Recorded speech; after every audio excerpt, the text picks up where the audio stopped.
Bom, vamos continuar então a leitura do livro Jung e o Tarô, certo?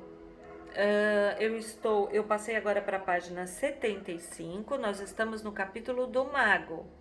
Se você está chegando agora aqui no meu canal, volta nos primeiros vídeos onde eu comecei a leitura do livro no capítulo do Louco, tá? Eu considerei a sequência do livro onde o Louco é o arcano 0, tá? E o Mago o arcano 1. É a autora do livro, a Sally Nichols, ela coloca os dois primeiros capítulos, se não me engano, que são prefácio e introdução. Então, o capítulo do Louco, que seria o capítulo 1, na verdade é o capítulo 3, e o capítulo do Mago é o capítulo 2, e assim sucessivamente.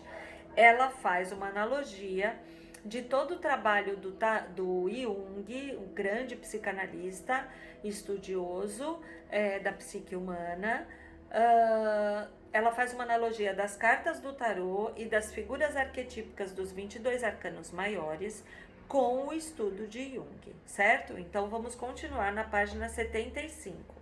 Suponhamos agora, porém, que no momento em que nos acode esse pensamento, o livro nos cai inexplicavelmente no chão, aberto na página que mostra o mundo.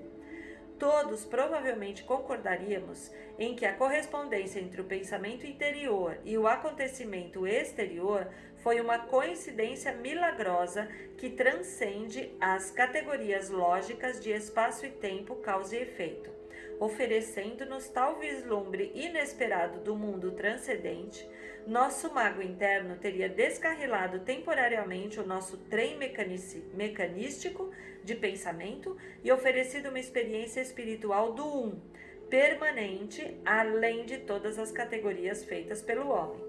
Enquanto o nosso impostor mistura a ordem das cartas, podemos ouvi-lo dizer com um sorriso: como vem, tudo estava aqui durante o tempo todo.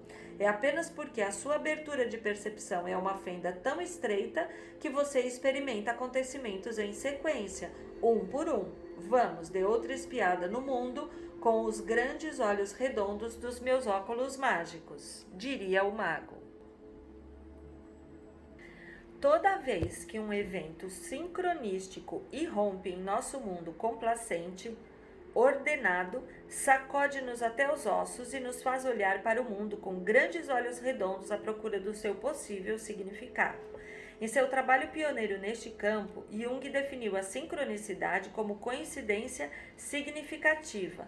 Mais tarde, porém, o conceito mais objetivo de grau de ordenação acausal veio substituir a ideia de significação pré-existente. No inconsciente coletivo, o arquétipo é visto como um fator ordenador. O significado é uma qualidade que o homem precisa criar por si mesmo. Jafé prossegue elucidando o assunto da seguinte maneira: a experiência mostrou que os fenômenos sincronísticos têm maior probabilidade de ocorrer na vizinhança de acontecimentos arquetípicos como a morte, um perigo mortal, catástrofes, crises, subelevações.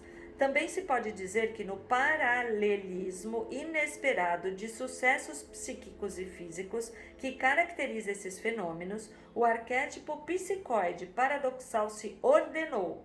Aparece aqui como imagem psíquica, ali como fato físico, material, externo. Visto que sabemos que o processo consciente consiste numa percepção de opostos que se colocam uns aos outros em relevo, o fenômeno sincronístico pode ser compreendido como um modo inusitado de tomar consciência de um arquétipo. Quando comecei a trabalhar com as cartas do tarô, diz a autora do livro, as sincronicidades em conexão com os trunfos começaram a acontecer com frequência cada vez maior. Uma das mais surpreendentes dizia respeito muito apropriadamente ao mago. Afinal, esse acontecimento fez-me olhar para o mundo e para mim mesma com novos olhos. A princípio, contudo, não liguei à ideia expressa por Jafé, o fato de que um fenômeno assim poderia ser compreendido como um modo insólito de ter consciência de um arquétipo. Levei vários anos para encontrar as chaves desse significado oculto. O incidente diz respeito a uma estampa da mão de Deus de Rodin. da figura 15, depois eu mostro a figura 15 para vocês aqui. Eu pedira emprestado uma cópia da estampa para estudar e desejava muito ter uma igual. Parecia-me que a mão, tal como era representada aqui, tornava maravilhosamente reais as qualidades andrógenas do Criador. Expressava a força masculina e o apoio do pai, combinados com o abrigo em forma de ventre e a ternura da mãe. Gosto do modo com que esses dois polos da criação, Yin e Yang, eram apresentados como parte do primordial e voltavam a manifestar-se no abraço de Adão e Eva. Sendo mulher, eu estimava sobretudo o fato de que Eva estivesse diretamente ligada ao Criador por intermédio do seu próprio contato pessoal e não por intermédio de Adão como costela ou propriedade sua. Comovia-me o modo com que a mão do Todo-Poderoso e as duas figuras humanas pareciam envolvidas juntas num processo. Com estas emoções muito presentes no coração, pus-me a procurar em toda parte uma estampa de escultura de Rodin, mas não encontrei nenhuma. Depois, um dia, enquanto esperava uma amiga na sala de estar da sua casa, casualmente tirei uma revista do meio de muitas outras que se achavam na última prateleira de uma mesa. A revista caiu no chão aberta numa fotografia da mão de Deus de Rodin. Fiquei assombrada, naturalmente, e no mesmo instante procurei a página de rosto da revista para averiguar que tipo de publicação eu escolher assim às cegas, e a qual não foi o meu pasmo ao descobrir que a revista que tinha nas mãos deixara havia muito de ser publicada. Aquele número saíra à luz mais de 12 anos antes. Intitulava-se Wisdom, significa sabedoria, e tinha a data de janeiro de 57. Que o mago tivesse escolhido o Wisdom como seu veículo era mais do que apropriado. Igualmente apropriado fora o modo mágico com que ele escamoteara o tempo para que a publicação estivesse ali à minha espera depois de tantos anos. Senti que alguma coisa além do puro acaso estava operando neste caso.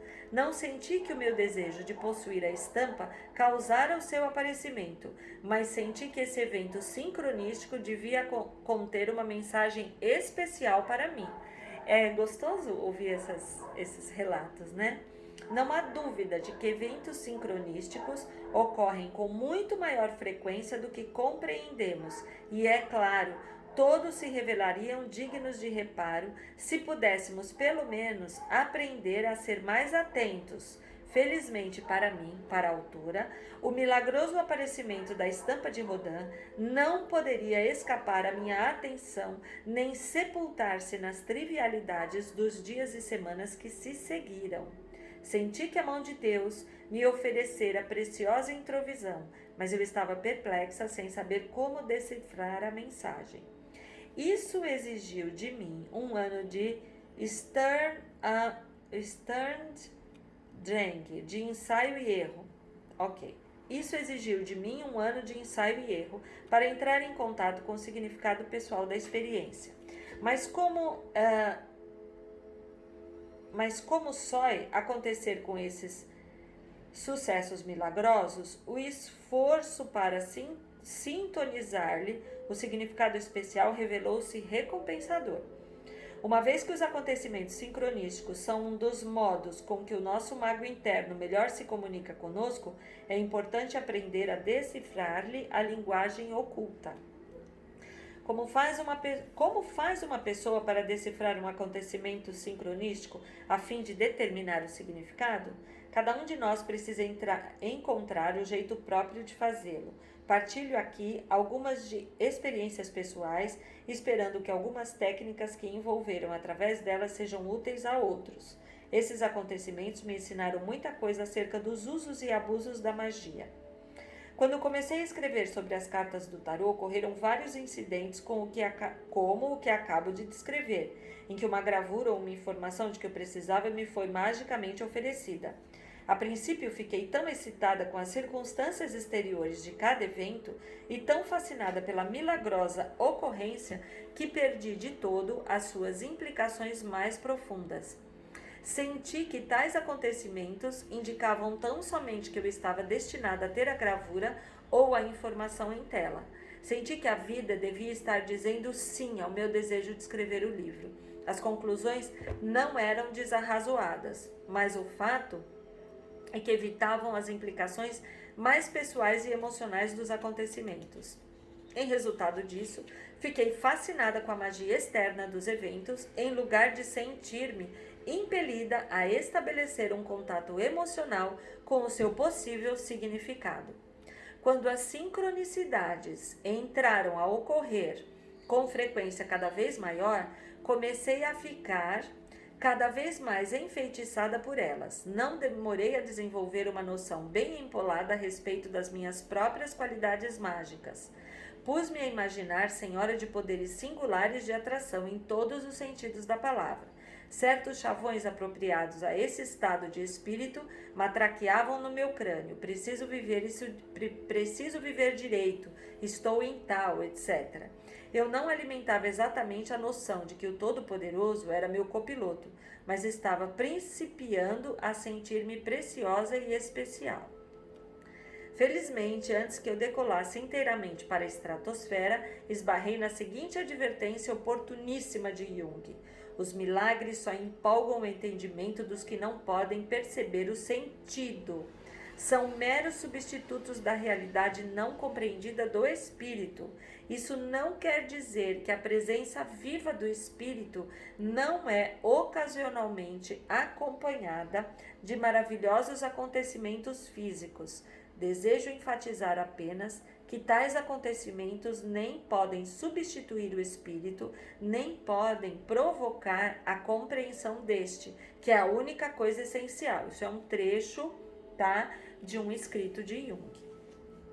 Aí continua a autora falando: comecei a compreender que a enorme fascinação exercida pelos acontecimentos parapsicológicos, tão prevalecentes em nossa cultura, poderiam de fato tornar-se mero substituto da não compreendida realidade do espírito, e vi que eu também permitira a mim mesma ficar tão encantada pela sua magia que me esquecera de usar as sincronicidades como ponte para a autocompreensão. Pareceu mais prático, então, refrear minha tendência para bater asas e entoar louvores às minhas maravilhosas sincronicidades e desviar a energia a fim de explorar o possível significado desses eventos para mim. Concedido, ela supôs, que eu talvez estivesse destinada a ter figuras e outras informações sobre o tarô, porque ela começou a perguntar para ela mesma: algumas dessas coisas me caíam, por que algumas dessas coisas me caíam magicamente nas mãos, ao passo que o resto tinha de ser procurado das maneiras usuais? Cheguei à conclusão de que os itens que simplesmente apareciam em resposta ao meu desejo deviam satisfazer a um desejo mais profundo e mais pessoal do que a necessidade manifesta da própria gravura. Então, assim, tinha um sentido muito maior, né?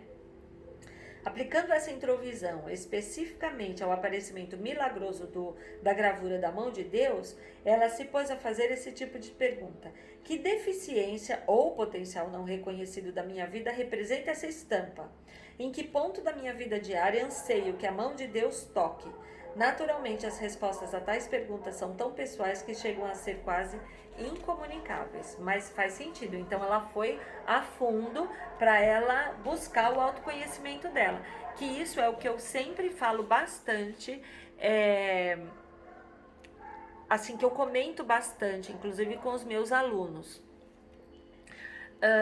Eu fiz, quando eu comecei, eu lia bastante para mim. De vez em quando eu peço assim uma orientação, né? Uma orientação para o dia, tiro uma carta. Tudo bem, mas eu fazia leituras para mim. Até que um dia eu fiz um curso maravilhoso com uma taróloga muito conhecida, muito famosa, e essa taróloga, ela falou o seguinte: não leiam para vocês. Fiquem atentos a cada atendimento que vocês fazem com o tarô, porque muitas das vezes, na grande maioria delas, o que vocês estão lendo ali para um consulente traz uma mensagem para aquele momento de vida que você está passando. E eu comecei realmente a reparar nisso, e muitas leituras que eu faço Às vezes o assunto que o consulente quer tratar ali não diz respeito a nada do que eu estou vivendo no momento, mas a resposta que o tarot traz é uma coisa mágica, incrível, porque tem uma ligação direta com algo que eu estou passando, que eu estou vivendo, ou questões que eu estou pensando, sabe? A meu respeito, a respeito da minha vida, não necessariamente da vida corriqueira do cotidiano, mas questões internas mesmo. É muito interessante isso, tá? Se você é taróloga, se você é tarólogo e tá passando por isso, passa por isso bastante, deixa aí nos comentários desse vídeo, né? Pra gente até bater um papo e estabelecer aí um contato maior, tá bom? Vamos continuar aqui então.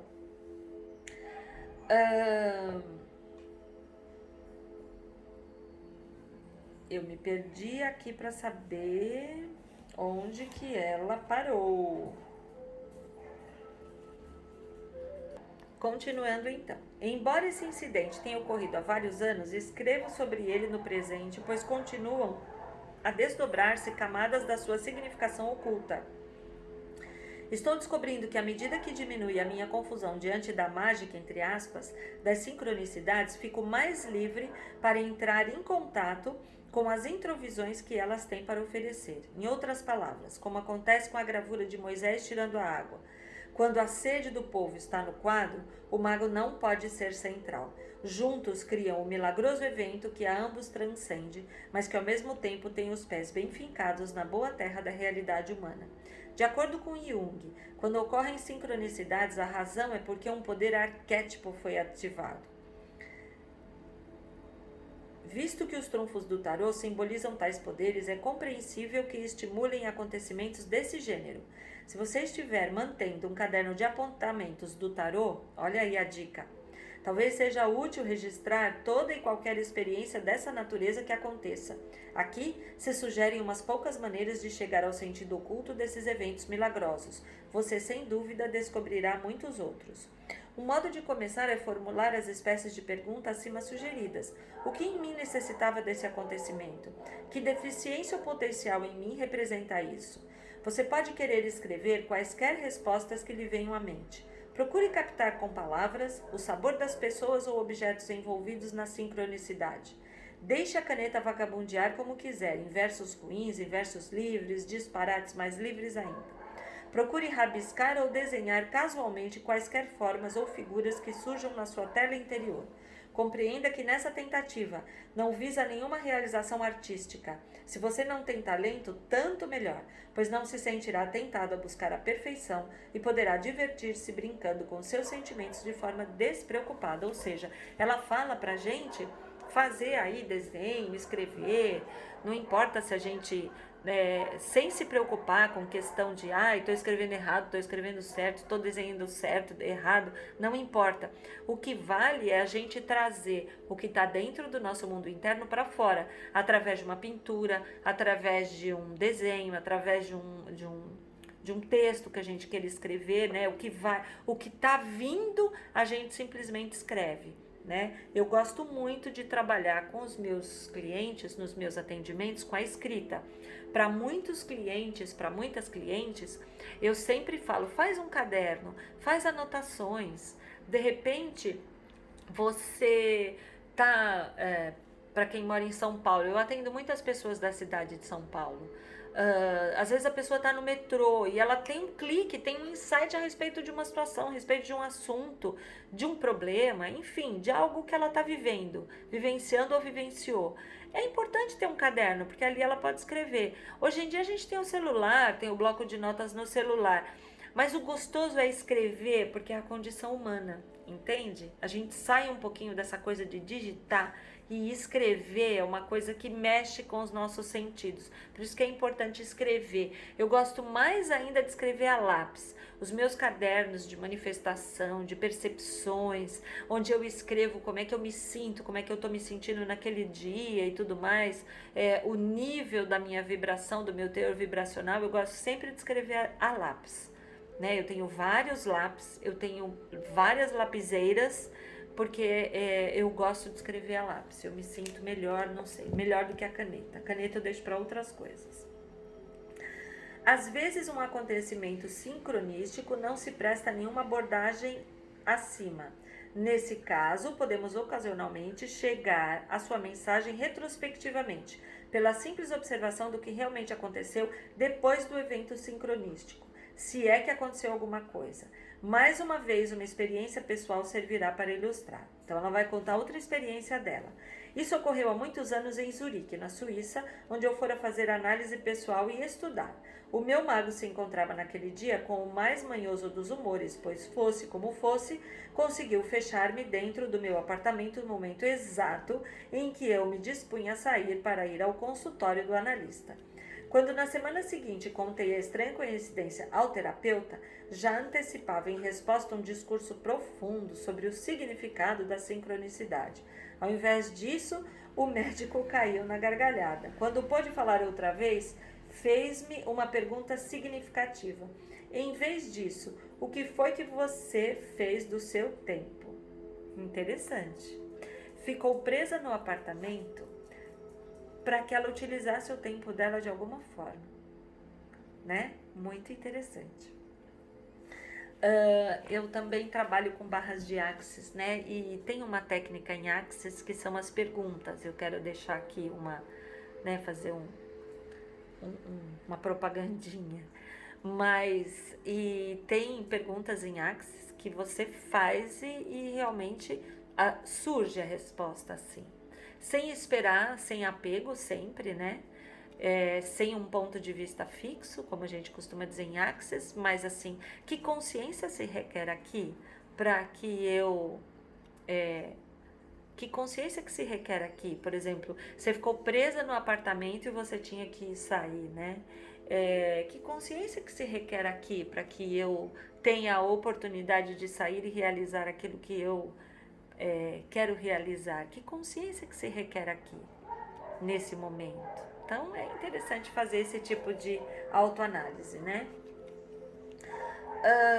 O exame circunstanciado do que eu fizera naquela hora, em vez disso, revelou-se tão recompensador que, passados 20 anos, ainda considero o acontecimento um dos eventos mais significativos da minha vida, pois dramatizou de maneira inesquecível o modo com que reagi à frustração. E, em vez de aceitar o inevitável e utilizar criativamente a hora perdida, desperdicei-a em fúteis tentativas de vencer o destino em esperteza. Depois de falhar em todos os truques para sair da minha prisão por meios externos, escapei psicologicamente tomando um pilequinho. Uma vez que Então, continuando aqui. Uma vez que é mais artista do que ditador, o mago pede que intercalemos aqui uma palavra de cautela. Ao seguir quaisquer sugestões por nós apresentadas, mantenha o leitor um toque leve e um estado de espírito brincalhão. Não se tenciona como projeto de trabalho chegar a um acordo com o sentido de eventos sincronísticos. A atmosfera que se sugere é antes uma atmosfera de exploração, com curiosidade, até um pouco da curiosidade do louco, né? Já que a gente já falou desse arcano. Pretende-se que todas as perguntas e técnicas apresentadas neste livro sejam poéticas e sugestivas, e não didáticas e diretivas. Abordar um evento milagroso como uma tarefa ou como um dever de casa só pode servir para sepultar o conteúdo muito emocional que procuramos. Talvez fosse melhor ponderarmos no sentido dos eventos sincronísticos enquanto estivéssemos empenhados em nossa rotina diária. Os mais capazes de abalar o mundo geralmente ocorrem quando estamos debaixo do chuveiro ou lavando louça. Eureka! Descobri! Putz, é isso mesmo, tal. Realmente fez todo sentido, pelo menos para mim aqui, isso que ela falou. Muitos acontecimentos... As sincronicidades são fenômenos naturais, não há provas de que sejam gizados pelo destino para dar à espécie humana lições de moral. Como as frutas e as flores são produtos da natureza, crescem espontaneamente no nosso jardim à espera do descobrimento. Apresentam-se para o nosso sustento e para o nosso deleite. Muitos acontecimentos sincronísticos envolvem imagens internas que se materializam milagrosamente no mundo interno. Lembra que eu falei das leis herméticas? Quem quiser, estude o Kybalion, tá? É um livro bem fininho, mas profundo, onde fala das 7 leis herméticas, tá?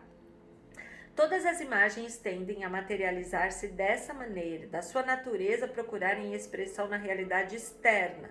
Como o cativo de Michelangelo, visões anseiam por nascer, lutando contra a nossa letargia e indiferença para se livrarem do inconsciente. Sabedores disso, às vezes empregamos imagens conscientes, contando carneiros, por exemplo, para chamar o sono, ou visualizando uma cena plácida ou uma mandala para acalmar-nos quando nos sentimos confusos. Quantidades cada vez maiores de pessoas reservam determinado espaço de tempo por dia para tentar implantar imagens favoráveis no determinado espaço, favoráveis no inconsciente, através da auto-hipnose ou de outras técnicas. Mas tais processos têm valor limitado. Por definição, o inconsciente é inconsciente. É uma frase profunda. Não podemos manipular suas atividades pelo poder da vontade. Uma técnica mais útil talvez seja observar simplesmente nossos pensamentos, sentimentos e imagens mais íntimos. Permitir que imagens, sejam elas quais forem, apareçam espontaneamente e atravessem a nossa tela interior. O choque que sentirmos ao observar como somos realmente por baixo já efetua uma mudança. O mago interno nos ajuda a ter consciência das visões de poder, vingança, cupidez, ou seja lá o que for, que existem realmente dentro de nós, de modo que possamos confrontar tais aspectos com um ponto de vista mais consciente. O mago pode também ajudar-nos a descobrir nossas fantasias criativas e trazê-las à realidade. Destarte o consciente e o inconsciente se relacionarão de forma significativa. Muito bem. Reza uma velha máxima alquímica: o que a alma imagina só acontece na mente, mas o que Deus imagina acontece na realidade. Quando o mundo unitário irrompe em nossa consciência, talvez captemos um vislumbre do mundo como Deus o imaginava. É uma conexão, né? Interessante. Como então haveremos de encarar o mago do tarô em termos junguianos? É ele, a consciência do ego, que cria a ilusão ou a autopercepção que a dissipa? É a vontade do homem ou a intenção divina? A resposta é ambos. Olha o mago de Waite aqui. Ambos. Através da consciência que nos enredamos no mundo das coisas e das categorias, e é através da consciência que nos libertamos das suas confusões. O mago cria a confusão e nos guia através dela. Nesse sentido, o homem pode ser encarado não só como o redentor, mas também como o que deve ser redimido. Com o louco, o ego e o eu eram intimamente aliados, pois é do eu que o ego evolui. Se o louco simboliza o eu como prefiguração inconsciente do ego, o mago pode ser visto como a encarnação de um elo conectivo mais consciente entre o ego e o eu. Para finalizar, somente mais uma pequena página. Chamando-lhe o conviva não convidado, Alan McLeish equipara o mago ao personagem central dos nossos sonhos, o sonhador, que é, a um tempo, o sujeito da experiência e o objeto observado dos sonhos, um guia fantasmagórico nos reinos do inconsciente. Acerca desse sonhador, diz McGlashan, como o misterioso embusteiro do baralho do tarô, o sonhador está continuamente fazendo o que parece impossível, virando de pernas para o ar nossos solenes princípios fundamentais do nascimento e da morte, manipulando o espaço e o tempo com empolgante prudência, sem nenhuma consideração pelas nossas convicções mais estimadas e mais seguras. Sabemos que alguns sonhos se realizam, nós sonhamos o mundo em que vivemos, nossas personalidades e metas de muitíssimas maneiras. tudo de acordo com nossas imagens interiores. Algumas imagens ocorrem em devaneios quando estamos acordados, quando o motor da mente consciente funciona em marcha lenta. Essas são fáceis de apanhar, mas as imagens arquetípicas que aparecem em sonhos, quando a mente consciente está completamente desligada, vêm dos níveis mais profundos da psique e não mais difíceis de relembrar. Aqui, mais uma vez, o mago pode ajudar, ensinando-nos o truque de entrar nesse mundo de sonho.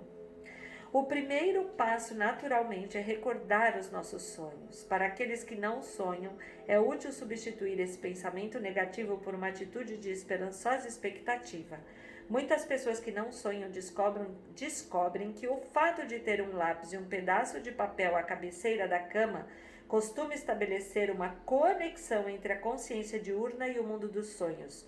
O papel pode ficar em branco por vários dias ou por mais tempo ainda, mas se você se conservar quieto ao despertar de olhos fechados, um fragmento do sonho da noite anterior atravessará afinal a sua tela interior. Pode ser que a princípio você capte apenas uma frase ou um quadro vago, não obstante, escreva o que captou. Muitas vezes isso, por si mesmo, suscitará outras imagens ou até um drama completo. É muito importante escrever tudo imediatamente, pois os sonhos se esquecem com facilidade. Gente, isso é fato e funciona. Realmente, esse negócio que ela coloca aqui, de que a pessoa não sonha, não é verdade. Todos nós sonhamos. O fato é que a gente não lembra dos nossos sonhos e nós não fomos orientados, né, desde crianças, a prestarmos atenção aos nossos sonhos. Eu sempre fui uma pessoa, mesmo desde criança, que eu sempre sonhei muito. Quando criança, eu tinha 2 pesadelos que eram sempre os mesmos. Sempre os mesmos. E eu tinha aquele terror noturno, eu acordava no meio da madrugada aos gritos. Minha mãe tinha que me acudir, me acalmar e tudo mais. Criança mesmo, gente. 4 anos, 3 anos, 5 anos, criança, bem criança. E aí eu me habituei a prestar atenção nos sonhos, né? E é muito legal. Eu não faço esse exercício de escrever, mas fica interessante. Essa orientação aí, eu vou pegar para mim. Se eu fosse você, eu pegava também. Visto que as imagens dos sonhos desempenham um papel tão grande no afeiçoamento de nossa vida, convém conhecê-las. É precisamente nisso que versa esse livro. Os 22 trunfos retratam personalidades e situações arquetípicas. Olha o objetivo do livro. Conhecendo as figuras do tarô, aprendemos a reconhecê-las quando nos aparecem em sonhos. A atenção que prestamos aos sonhos, ainda que não façamos nada mais com eles, terá um efeito em nossa vida. O modo com que nos comportamos em relação ao inconsciente será o modo com que ele se comportará em relação a nós. Os personagens de sonho, como os amigos e parentes, precisam ser levados a sério. Gostam de sentir que estamos interessados neles e no que fazem, que estamos envolvidos com eles. O mago nos ajuda a envolver-nos no mundo dos sonhos. De novo eu vou colocar aqui.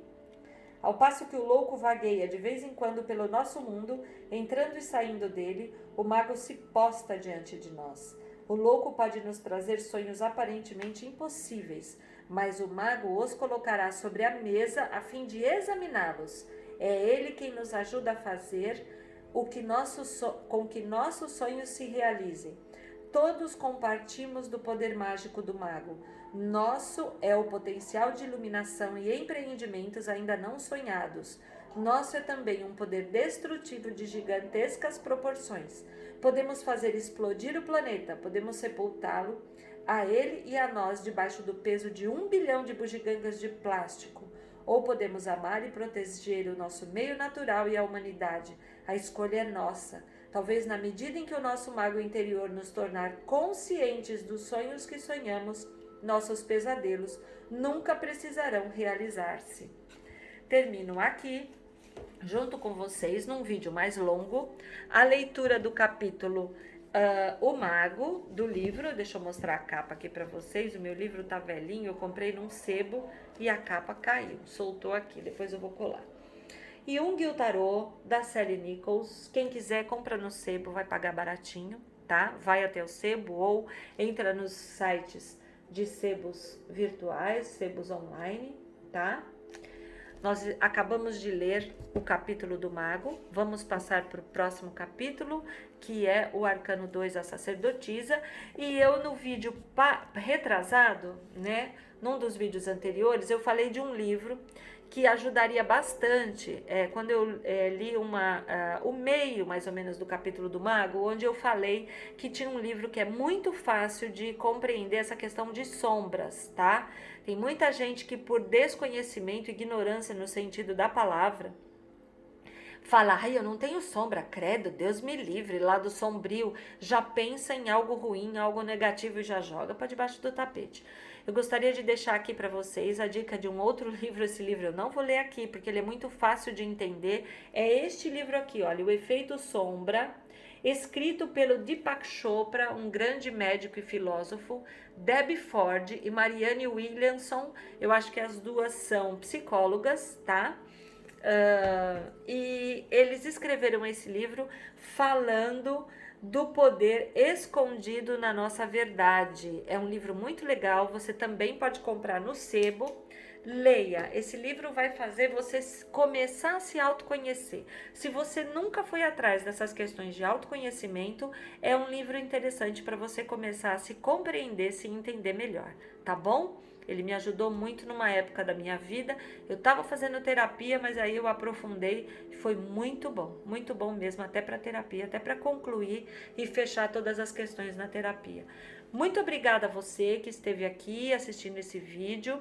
Me segue no Instagram, lá no Instagram eu falo mais sobre autoconhecimento, expansão da consciência e como que o tarô pode promover isso na nossa vida, na nossa trajetória, na trajetória dos meus clientes, tá bom? Eu sou Patrícia Duarte, taróloga, eu sou terapeuta integrativa, taróloga, porque o tarô é meu carro-chefe, e o meu Instagram é @PatriciaRochaDuarte. Me segue lá, vai ser um prazer ter você aqui, ter você lá. Eu vou deixar aqui na descrição o endereço do Instagram, e o próximo capítulo vai ser a sacerdotisa ou a papisa, depende do tarô que você tem. Muito obrigado, eu desejo que vocês fiquem na luz e que o amor abençoe a todos.